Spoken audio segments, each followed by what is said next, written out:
Pour cet été, je vous recommande le livre d'Hicham Matar. L'auteur a grandi à Tripoli avant de s'installer au Caire et aujourd'hui il vit à Londres. Ce livre, c'est l'enquête d'un fils sur la disparition de son père, l'histoire d'un deuil sans fin.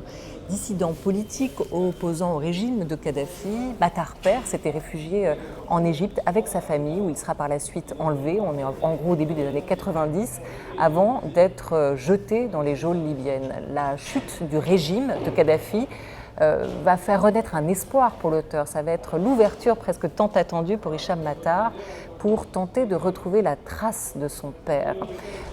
Il faut dire que son souvenir le hante, qu'il n'arrive pas à se remettre de cette disparition et au fond de lui, il l'espère même encore vivant, ce père. Il l'imagine parfois comme un vieillard amnésique et égaré sur cette terre qui les sépare. C'est d'ailleurs le titre de ce livre. Donc il va choisir de refaire le voyage en Libye et là-bas il va interroger sans répit toutes les personnes qu'il va croiser et leur poser cette même question: qu'avez-vous fait de mon père?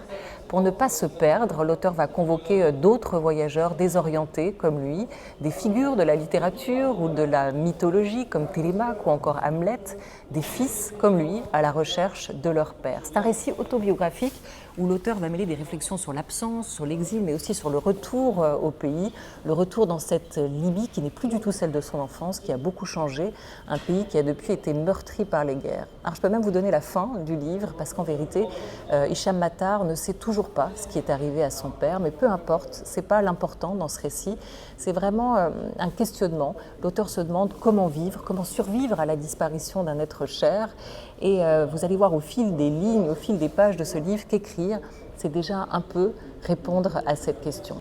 La terre qui les sépare, c'est un très beau livre qui a d'ailleurs été consacré du prix Pulitzer de la biographie au printemps. Belle lecture pour l'été.